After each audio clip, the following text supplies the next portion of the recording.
going? What's going on, YouTubers? Here with a special, interesting little topical video. I am not alone. NJ, say what's up, buddy. What's up? For anybody that doesn't know where to find NJ, where can we find you? Well, I'm one half the British Fist with me and Daniel. You'll find the links in the description box below, and you'll also find my personal channel also linked there too. Alright, so I guess I'm typing that in, eh? If possible, please. I know you do that in your own videos, so I expected it to be just a casual, like, knee-jerk reaction for you to say that. I was like, I'll just type that in. Sure, why not? The topic of the day is Money in the Bank, whether it should or should not be at WrestleMania, whether it should or should not be its own pay-per-view. I am very, very opinionated on the topic. I definitely think the only place Money in the Bank belongs is WrestleMania.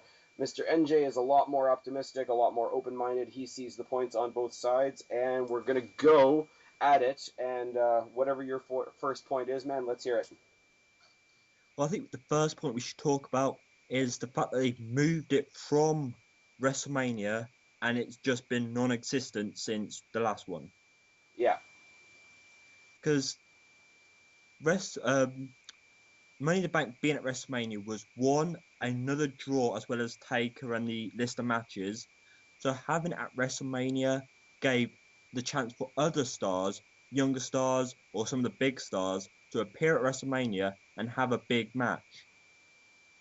I think last year's WrestleMania comes under a lot of scrutiny for a lot of different reasons. A lot of people, there are people that think it fell flat. I don't agree personally. I thought two greatest matches on the card for me were Ray versus Cody Rhodes and Punk versus Randy Orton. But I think a lot of the haze hanging over that WrestleMania is that there wasn't a Money in the Bank where we were used to having that really, really high spot type match at the pay-per-view. So as far as people's genuine or general opinion of the pay-per-view, I don't know whether people would necessarily say, yeah, we didn't like it because there wasn't Money in the Bank, but there was no sort of extreme elements last year other than the Triple H Undertaker match, which in a lot of people's opinions didn't live up to the hype. So I think not having it puts a damper on WrestleMania, to be honest. Even though it does leave more time for individual matches, I think in a multi-person match like that, you give more people, especially the young, up-and-coming type talent that don't necessarily have a specific feud, time to get in there in a very, very special type of a situation and create individual moments, much like a Kofi Kingston at the Royal Rumble this year. Well, if we go back to 27, the fact they had the stupid six-person tag match, like John Morrison and Dolph Ziggler could have been good in the Money in the Bank. And I'm just thinking, some of the matches that we got, it would have been better if they were taken out and the rest were put into Money in the Bank instead of these silly matches that we got. Can we agree that Money in the Bank definitely could have gone in the Cole versus Lawler spot? That's another perfect example, yes. I mean, you mentioned Ziggler and Morrison. And I know Morrison's not with the company anymore, but there's two guys that it's a crime to me that neither of them ever did win Money in the Bank. The two of them and Jeff Hardy should have had that under their belt. That's true, because Money in the Bank is basically a bit like the Royal Rumble, a chance for the younger talent to finally get their big moment of becoming a main eventer and future World Heavyweight Champion. Well, and the thing is, it's a different situation than a normal everyday match. It creates a different type of opportunity to create a specific moment. Example I'll give you, and it wasn't a Money in the Bank match. It was actually at TLC 2 at WrestleMania 17, and everybody still remembers it now. Is the moment where who was it? It was Jeff Hardy hanging from the belts, and you see Edge spearing him in midair. Now that was just at the time, it was just considered a part of the match. But after the fact, it became one moment that was so memorable. Like, it was put in every highlight reel. It was put in every, piece of video packaging after that for a long, long, long time. And I think something like Money in the Bank, especially when you think back to when Shelton Benjamin was a big part of it, and he had a lot of really, really high spots. It gives you an opportunity to shine and flourish in an area that's outside the constructs of a traditional wrestling match, which makes it stand out. So when you have a talent that's not that well known, if they have that really really standout moment in that bizarre situation, it really ingrains that guy in the fans' heads if they weren't already there. And that's the thing, because when it comes to WrestleMania, everyone wants their moment. And I'm thinking the past Money in the Bank you were naming, they were at WrestleMania. Yep. It gave each wrestler who was in that match their moment. Even if they didn't have a big part of the Money in the Bank, they were still involved at WrestleMania and in such a big match. Then you come to recent years, and the wrestlers who deserve a WrestleMania match are missing out. Yep.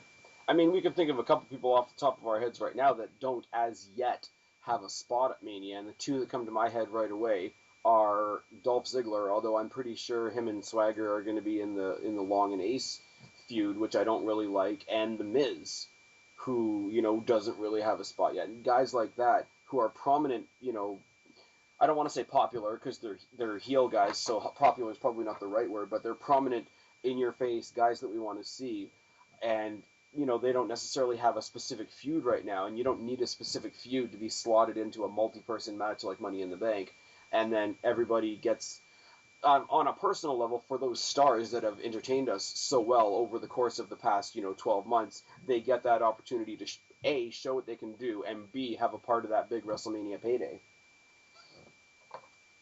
That's the way I look at it, because again, we could argue against this that WrestleMania is already big as it is, but I know I've already mentioned this, but WrestleMania is the day that everyone looks forward to, Yep. the day that every wrestler wants to be a part of.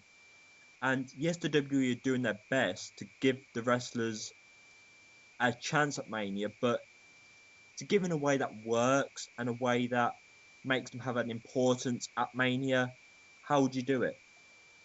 I don't know. What it seems to me now is it's like you fill in all the main event matches, and then just kind of everybody that doesn't really have a spot gets shoved into something else. Now, when you do something like Money in the Bank, which even if they don't like the people in the match, even if you don't like anybody in the Money in the Bank match, you still look forward to the match for what it is. Unfortunately, we're not getting that this year, and the match that's doing that job is the Teddy Long and John Laurinaitis feud, which is just gonna it's a tag match, but it's a 12-person tag match. It's just gonna look like a pile of people, and it's gonna be a clusterfuck. And you got David Otunga in there, who I'm pretty sure most people don't really give a damn about. No. You got people like Santino, who's a comedy character, and a lot of people are getting behind his little title run that he's got right now. But in the long run, he's not a big time player. You've got Mark Henry in there, who's still dealing with lagging injuries, and the most exciting person in that match so far is R-Truth. And I shudder to think who else is going to be introduced into that match, because if you put somebody like I said a second ago, like a Dolph Ziggler in that match, where he's just going to get buried, and he's just going to become part of that pile of people and not really. I mean, I'm sure he'll make himself a spot, but it's not the same kind of big standout moment that he would get in an individual effort in a match like Money in the Bank. And I think if they do end up putting him in this match, that is going to be a crime, because he, along with Dolph Ziggler, Dolph Ziggler, along with a Cody Rhodes and a CM Punk and a Daniel Bryan, these are the guys that have really been carrying a lot of the interest in the past year. So for one of those prime players to be buried under 11 other people is really, really sad, in my opinion. Well, that's true, because again, they may not have the best year. Like Dolph, in some cases, could have had a better run to get to where he is. But when it comes to Mania, they're putting him in a match that is replacing basically Money in the Bank. The fact they're having a 12-man tag It, for the GMs is basically a replacement for the Money in the Bank. And I'm just thinking, yes, it's a way of giving wrestlers like Santino, it's giving Mark Henry, Dolph Ziggler a WrestleMania match and appearance. I just don't see it working as well as it would have done if they were in the possible Money in the Bank that sadly got taken out of this year's WrestleMania. Well, no, and again, I'm going to use Dolph Ziggler as the example. Is his whole persona is built on being a show off and built on standing above the rest. The best he can hope for in this particular match, if he is in fact involved in this match, as I think he is to be one of the 6 guys that won, and that's really not a standout moment for himself on an individual level.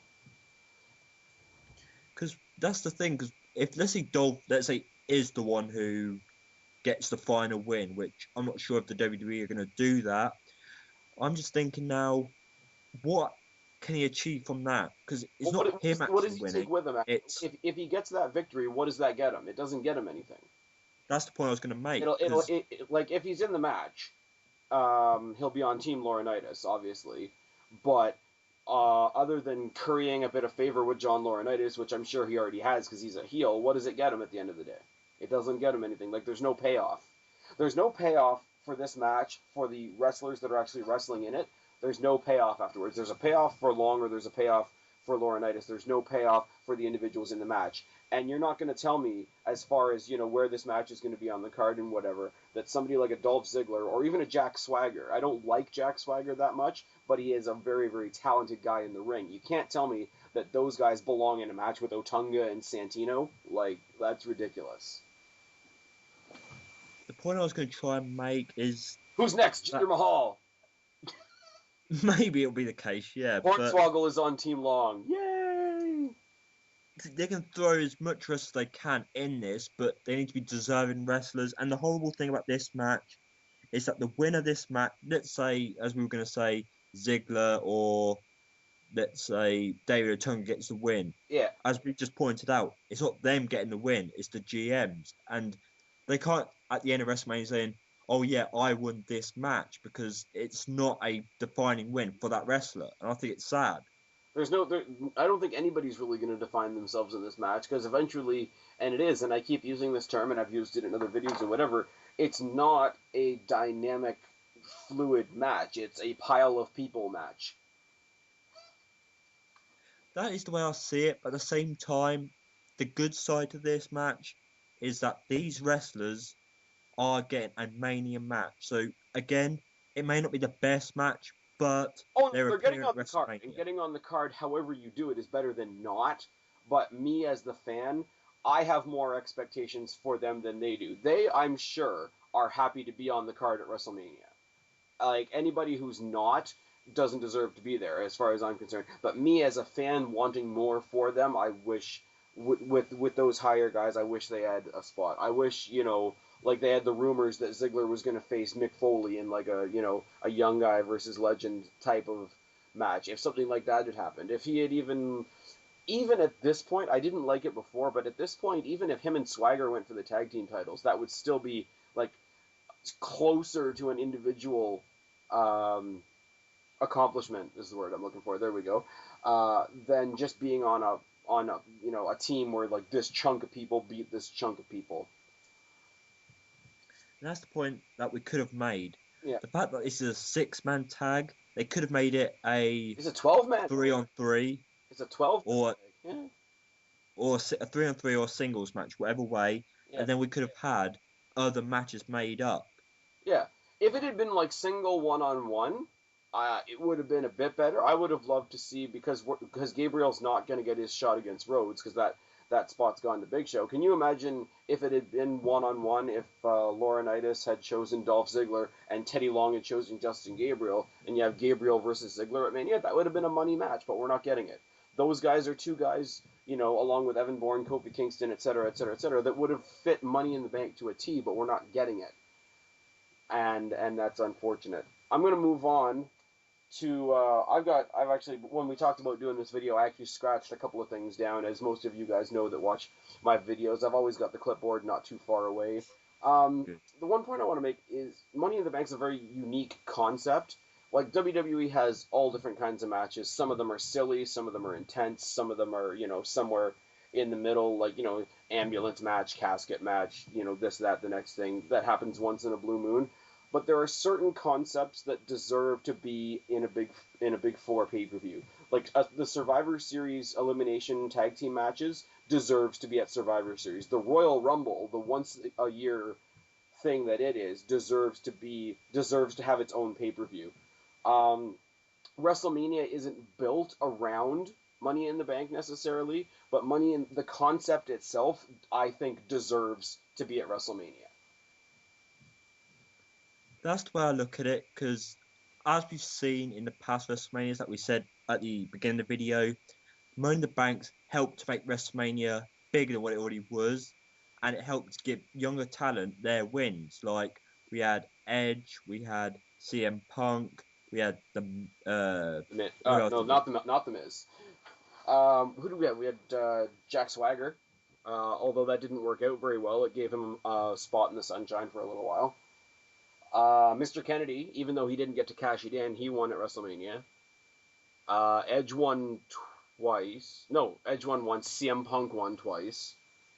And these guys look at the stars that they already were, and then look at the stars they went on to become. Like, it's a big thing. It's one of the biggest WrestleMania moments, and it gives us something to look forward to at WrestleMania, because as much as we know, we know a year in advance that WrestleMania is going to be great, but it was something specific. Like, it was a specific thing to WrestleMania, and I think it helped change a little bit the identity of WrestleMania, because you knew you were going to have that one little mind-blowing, people say it's a spot fest and whatever, but it's, a little unconventional, a little high-flying, a little more exciting, and you never knew what they were going to do. You got guys in there that looked almost as if they were competing with the guys that, did it last year to see if they could do more creative things with the ladder, and that's only good. And it became that unpredictable element became part of WrestleMania, and I think for them to do that and then take it out, like I said before, is a big reason why I think a lot of people think WrestleMania 27 fell flat. And that's the thing, because I'm going to point this out. The first Money in the Bank at WrestleMania, what a classic that was. It was awesome. It was the first one. People really into it. And that actually worked out really well. And that's why WWE kept progressing with it. And it's a bit of a shame that they went through so many Money in the Banks at WrestleMania only to suddenly stop it. Yeah. Well, it's like if you treat WrestleMania like a body of matches, right? Suddenly your body grows an extra arm and you find a use for that arm and you say, hey, I have 3 arms now. This is awesome and I can do this, this, and this. Then somebody cuts one of your arms off. Suddenly you don't feel as great anymore. And I know that's kind of an odd metaphor way to explain it, but that's kind of what the feeling was with last year's WrestleMania. That is the way I look at it, because I think people, tell me if I'm wrong, became disappointed in some ways that they were losing out a big Money in the Bank that they had liked for so many Yeah. years. So it just went. And it's not even to say that WrestleMania needs Money in the Bank. I think of it the other way around. Money in the Bank deserves to be at WrestleMania. That's where I come from. The match deserves to be on that big pay-per-view. The big pay-per-view doesn't necessarily need the match, but the match itself, the concept itself, deserves to be on the show. I think it's a distinction there, and I think it needs to be said. Well, that is a good way of looking at it, because, like we said, in the past, we've had matches that really needed a pay-per-view, not to be made into a pay-per-view, but deserved to be at a certain pay-per-view. Yeah. Like And sadly, this is the other point we make at the beginning of the video. They've turned a WrestleMania match into a pay-per-view. Yeah, but it's a B pay-per-view. Like all the Gimmick pay-per-views, like the Elimination Chamber, the Hell in the Cell, the TLC, whether they're good or bad, they are B pay-per-views. They are not A pay-per-views. And here's where I'll draw the distinction again. If they're not going to do it at WrestleMania where I think it belongs, the next stop should be do it at SummerSlam. Because SummerSlam is, or they try to push it like it's the second biggest. Like if you divide the wrestling year in half, like you've got the half from WrestleMania to SummerSlam, and then from SummerSlam to the next WrestleMania. So SummerSlam's sort of like WrestleMania 2, like WrestleMania B type thing. So my immediate thought was, if they weren't going to have it at WrestleMania, do it at SummerSlam. Or do it at Survivor Series. Don't scrape it off and like have it still exist, but at the bottom of the barrel as far as pay-per-views go. That's the way I look at it. Because again, we have these future pay-per-views or these pay-per-views that still have importance, like you said, SummerSlam. And I'm thinking if they're not going to have it at WrestleMania, I agree with you that it should be moved so people are still getting their match. But at even a if, pay per view that's still big. as much as I agree with that, it is still, in my eyes, and always will be, a Mania match. Oh, for sure. No, I'm saying if they were absolutely decided on taking it off of WrestleMania, the next place it should have gone was SummerSlam. That's my point. No, WrestleMania number one. Number one, that's where it belongs. If you're gonna take it off WrestleMania, put it on SummerSlam. Don't put it onto this like B or C level pay per view. That it's a different like I say, you've got the big four with WrestleMania, SummerSlam, Survivor Series, and the Royal Rumble, and then everything else is secondary. No matter how great the pay per view can actually be, and the Money in the Bank pay per view last year was the most talked about pay per view of the year. Like there's no doubting that. But it's still a minor pay per view. You can't get away from the identity of being a minor pay per view. No, and I'm just looking at it now with this one that was meant to happen at WrestleMania 28. What do you think the WWE are doing with that? This one that I don't know because the rumor is that they've gotten rid of the Money in the Bank pay per view. Like their pay per view schedule, from what I've seen, keeps changing a little bit.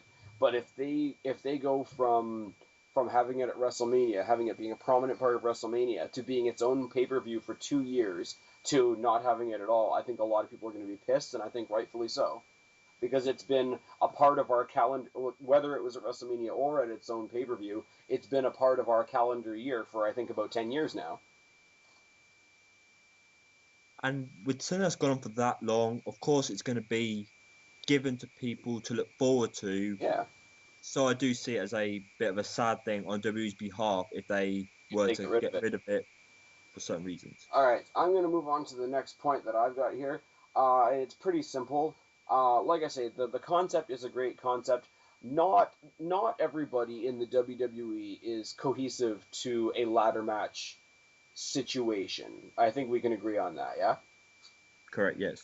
And I think when you have it at a B pay per view versus having it at a main four pay per view, when you do it at WrestleMania, I think the WWE looks a lot harder at who they're putting in the match rather than having it at its own pay per view where it's like, okay, here's the match, we need to fill it. I think Well, the quality of superstars and the time and the care that they take just literally choosing who's going to be in the match is a lot more, and it's a lot more intense at WrestleMania because if you've got Money in the Bank at WrestleMania, you've got a Money in the Bank full of WrestleMania competitors, and I think that's a big important element. That, like I say, even though the past two Money in the Bank pay-per-view matches haven't been horrible, I think there's that element that Money in the Bank needs WrestleMania competitors. Like if you think who's been in it in the past, CM Punk, Edge, Randy Orton, both Hardys, Ric Flair was in one of them. Um, and you don't have that much marquee name people in the match if it's happening at a more minor pay per view. that's true because when it comes to WrestleMania, the WWE's eyes are who needs to have their WrestleMania match. So the wrestlers they put into the WrestleMania Money in the Bank needs to be wrestlers that are gonna progress somewhere afterwards. And let's think about it too. Like the one major difference between doing it at WrestleMania and doing it at its own pay per view is at WrestleMania it's only one match.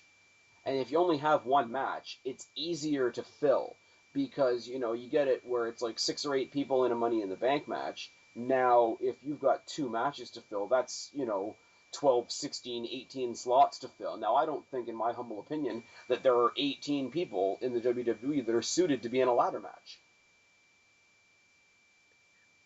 Well, if we just run through the wrestlers who have been in Money in the Bank at WrestleMania who hasn't deserved it, who would you say? Who have been at WrestleMania and didn't deserve it? Or Uh, should not have been in the match, yes. Not because he didn't deserve it, but when you say who might not necessarily should have been in the match, I would say Ric Flair. Not because I don't have respect for Ric Flair, but because at the time and the age that he was when he did it, and his abilities being somewhat limited as they were from age, from his years in the ring and whatnot. I think there was so much potential for something to happen injury wise there. I didn't think it was a smart move at all. Ric Flair was a perfect example, in my opinion, too. Not taking away from Ric Flair, but when you come to Money in the Bank, as I've said earlier, it should be for the younger talent to Oh, progress yeah. somewhere. And Ric Flair had already done it all, so he didn't really need that chance. To be fair, I will say this on the other side of the coin as well, though, is I think they made a big deal about just before that Money in the Bank. I don't remember which year it was off the top of my head because I'm not good with dates and stuff. But to be fair, they made a big deal about the fact that Ric Flair had only been in like 2 or 3 ladder matches before that. So for him to undertake it at his age and still want to give it a go, I can applaud it to a certain level, or I have respect for him for going out and putting the effort out. I don't think whether it was a safe or a good idea is another issue entirely. I applaud him for going out and making the effort. I really, really do. I have an immense amount of respect for Ric Flair. I think he could have been used better elsewhere and not put himself at as much risk. Well, that's true, because, again, I think he was in WrestleMania 22, I think, and he was alongside, I think the winner of that was Rob Van Dam. I believe so, yes. And the other choice in there, which I didn't really agree with, was Bobby Lashley. Bobby Lashley, and I would also say, now that I'm thinking of it, the other one that I really wouldn't have put in there if it was up to me would have been somebody like a Booker T. And again, and like we said about Flair, it's not out of disrespect.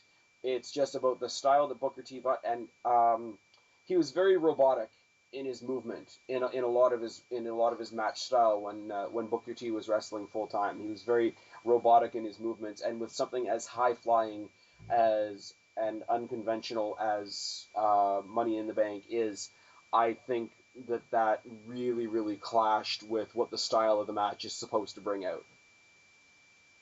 That's very true, because when it comes to Money in the Bank, it's all about, like, normally the lightweight wrestlers, the wrestlers that can do moves in the ring. Yeah. And the guys that And move more fluidly. Look at the guys that are famous for ladder matches. I mean, Shawn Michaels, Jeff Hardy, Rob Van Dam winning his Money in the Bank.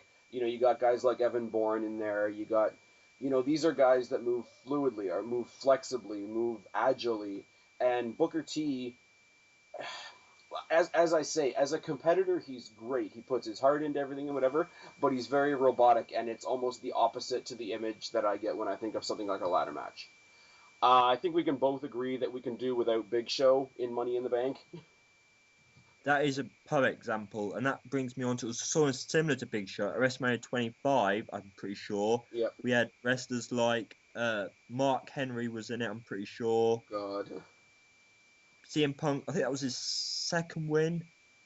Yeah. But and I'm just thinking, Mark Henry was a big guy, and he maybe should not been in it.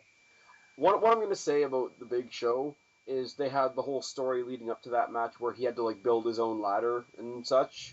Remember when they brought out the big black reinforced ladder and all that? It's like if you have to have a custom ladder made for you, maybe you don't belong in the match, to say the least. I'm just trying to remember That which WrestleMania. the custom ladder was actually at one of the actual Money in the Bank pay-per-views. That wasn't at WrestleMania. Oh, I was going to say I couldn't That's remember what I'm that, saying. but I like this. This is my point entirely. I think if it had been at WrestleMania, I don't think WWE would have ever even considered putting Big Show in it. But because you have the pay-per-view where there's 2 matches, it's harder to fill all those slots. So guys like the Big Show, guys like Kane, who don't necessarily fit that mold, they get in there anyway because who else are they going to use unless they go into like superstars in NXT and start pulling out guys that nobody really has any relevance to yet. And if they did that, I think that would be bad as well because then you look like you're scraping the bottom of the barrel, and then WWE bookers as a whole, they look very, very desperate. and that's the thing.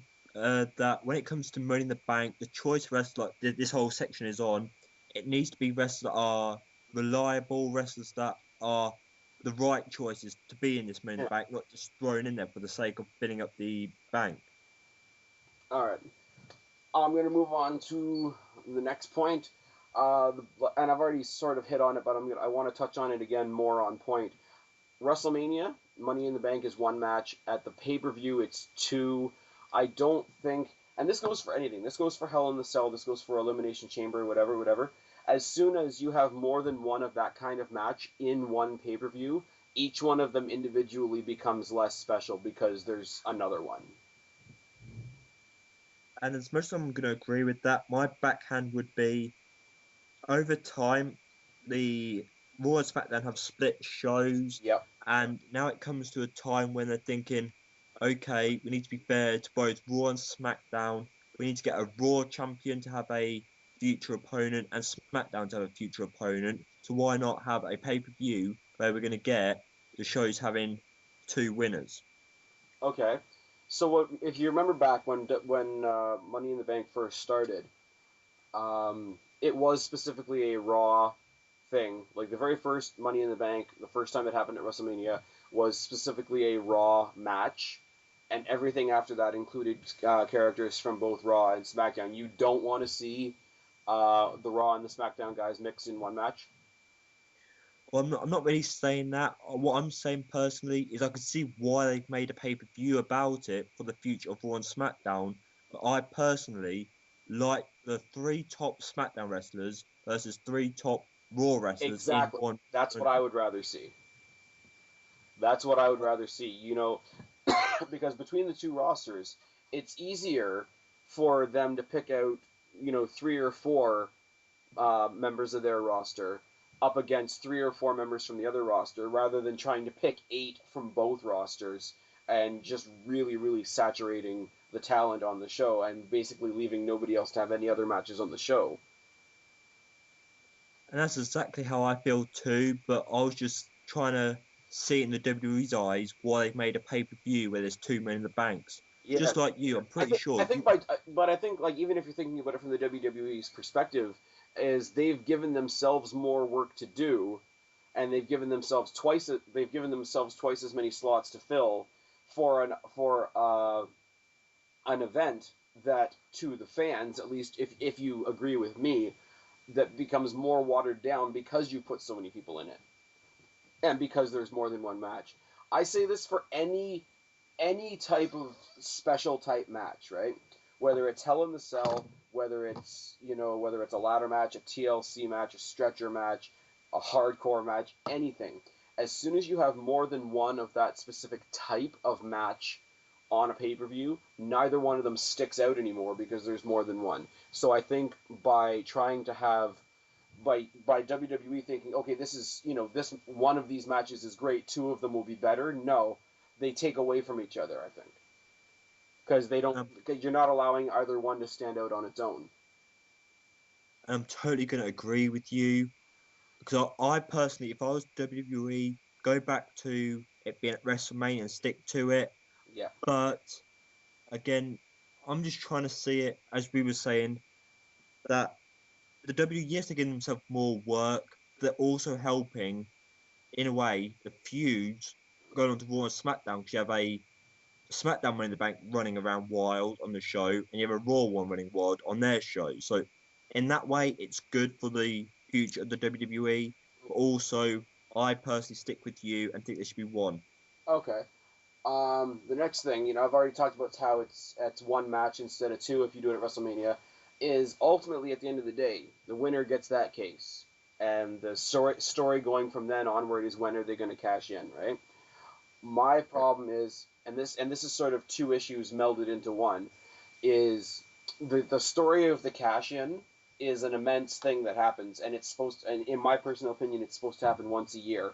If you know that there's two Money in the Bank briefcase holders, first of all, you're going to get a similar story twice in the same year, which again, every time I say, two versus one, it's going to be the same thing. If you have a cash-in story sort of at the beginning of the year, and then a couple months later you've got another cash-in story, like how special are those moments becoming if they're happening more and more often? And the other half of that is when you've only got one Money in the Bank briefcase holder, the question in your mind is always, what champion is he going to cash in on? That part for me anyway, and you may agree or may not agree, the intrigue of which champion are they going to cash in on? What show is he going to cash in on? Where is he going to show up? Is he going to show up on Raw? Is it going to be at SmackDown? Is it going to be at a pay-per-view? Whatever. The intrigue of not knowing what champion he's going to go after, what show he's going to go to, whatever, that unknown makes the briefcase a heck of a lot more. It grabs you more story-wise than knowing, okay, this guy, we don't know when he's going to cash in, but he's going to go for the WWE title, or this guy's going to go for the World Heavyweight title. Having that all fall on one guy's shoulders and not knowing at all where he's going to go is a hell of a lot more intriguing a story. I'm really going to agree with you, because that's what I like about the Rumble so much. The fact that they can go on either show if they wanted to. Yeah, exactly. But when it comes to Money in the Bank, the fact they've got 2 Money in the Banks now, it kind of set in stone which championship they're going to go for. So I look at this and think that they did a lot more interest if they just had the one. Yeah, because you're not having nearly as much appeal, right? And the thing is, there's always the one chance, right, that somebody from Raw wins the Money in the Bank, and then they go cash in on the SmackDown champion. Now, not only is that totally unexpected, but now all of a sudden you've got this brand new guy on SmackDown as well. Like, it changes more of the landscape as well as being more intriguing. Whereas, okay, well, this is the cash-in story, this is Raw's cash-in story, this is SmackDown's cash-in story, especially right now where the whole idea of the brand extension is so watered down, when every Monday night is Raw and SmackDown talent interacting with each other anyway.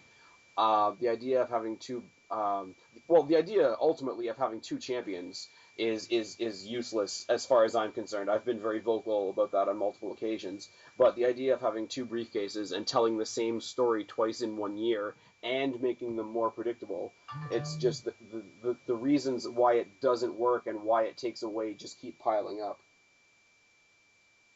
I agree, because when the WWE had surprises, let's call them, like we could say, like, for example, when we had, I think it was a Rumble win, when Batista won the Royal Rumble, he had to choose of which show he's going to go on to face Triple H or go on to face the SmackDown wrestler, and that made it interesting.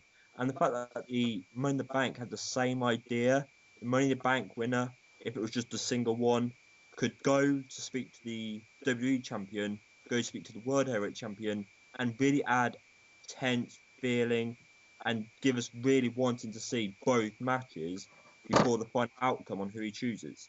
All right. Okay, I'll give you a hypothetical situation, right? Because we all know that if the word is that they were going to do Money in the Bank at WrestleMania until Wade Barrett got injured, because Wade Barrett was the guy that was supposed to win. That's the rumor that's going around. I don't know how factual it is, but let's just say Wade Barrett's a SmackDown guy. Wade Barrett wins the Money in the Bank. Wade Barrett goes and cashes in his Money in the Bank on CM Punk and wins. Now, three things have happened there. SmackDown has lost Wade Barrett. Raw has gained Wade Barrett, and Wade Barrett is now your champion. There's three different ripple effects of change there, whereas you only get the very, very simple, like if he had to cash it in on a SmackDown guy only, you get the very, very one level change of, okay, I'm the new champion. But, if you can do it the other way, I've changed the SmackDown roster by leaving, I've changed the Raw roster by showing up, and I've changed the Raw landscape because I'm now the champion. There's a lot more punch behind it. And that is a good thing. When you have the wrestlers winning Money in the Bank and choosing the show they want to go on, it's either way moving a wrestler up to a new level. It's one, giving you a new feud. It's giving you the new interest. And in Wade Barrett's situation, it would have moved him up to, as we call it, the A show, and it would have given him the better run. So in that way, I can see why Wade Barrett would have been a good winner. Well, even if it had been the other way, say Dolph Ziggler won it, and then he went and cashed in on SmackDown, the same thing would still apply, though, because you would change Raw because of Ziggler leaving, you would change SmackDown because Ziggler arrived, and you would change SmackDown's landscape because he's the new champion. Not only does it change everything else around him, but it changes his situation as well, because he's got a brand new roster of potential rivals ahead of him. Like, there's so much more potential with the single case than there is with the Raw case and the SmackDown case, that I think to have two separate cases is ridiculous.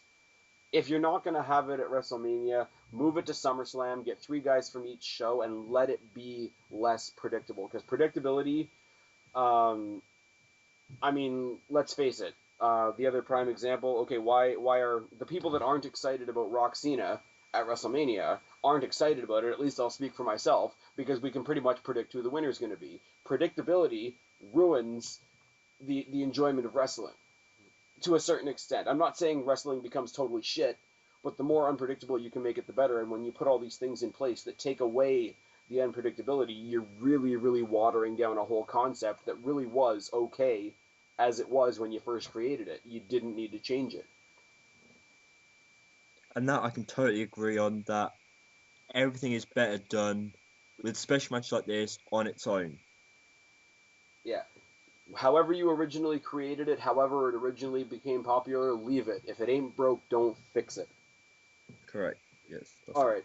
I've really run out of points, to be perfectly honest with you. If there's anything else you'd like to add? All I'm going to say is that when it comes to, because there was the chance that the WWE were going to have it at WrestleMania as well as the pay-per-view, so we'd have had 3 city champs running about. God. See, but there you go again. At least it might sound ridiculous, but at least then you'd have the one guy you knew was going for the Raw title, one guy you knew was going for the SmackDown title, and that one guy that was entirely an ace in the hole that you had no idea what he was doing. That is one way of looking at it, but I'm personally... 3 cases would have been ridiculous. It would have been too much, yes. It would have been too much, for sure. It would have been like having 2 winners of the Royal Rumble or something. And I think they did that one year, but I don't think it went very well. No, I don't think it would. But at the end of the day, the way we both agreeing numerous times throughout this video is that it is better at WrestleMania because, 1, it was a draw for WrestleMania. It gave us the 1 Money in the Bank winner, and as you said, the unpredictability. Now it's at a pay-per-view. It's set in stone on what Money in the Bank winner is going to go for what champion. Yeah. It's still a good match. Even at its own pay-per-view, it's still a good match, and I still enjoy it. I think it deserves... I think, like I say, it's not about the people in it. I think the match, the original concept itself, deserves more than it's getting. And I think as far as I'm concerned, that's the note I'm going to end this on. That is a good way of ending it, because we both came to an agreement and made our points. All right, so one more time, in case they missed it, where can they find you, sir? You can find me on YouTube, on my British Fish channel, as well as my own personal channel. And those links are going to be in the description box below. Thank you very much, yes. And NJ, thanks for the lively debate. It's nice to debate with people in the YWC that aren't trying to bite your heads off every 5 minutes. And now, for those of you watching on my channel, you know what's coming next. You know it. It's predictable as Cena winning at Mania. Subscribe up there, talk down there, start a conversation, keep this conversation going. Don't be strangers, and we will talk to you all later. Tagging out. Bye. Get up, come on.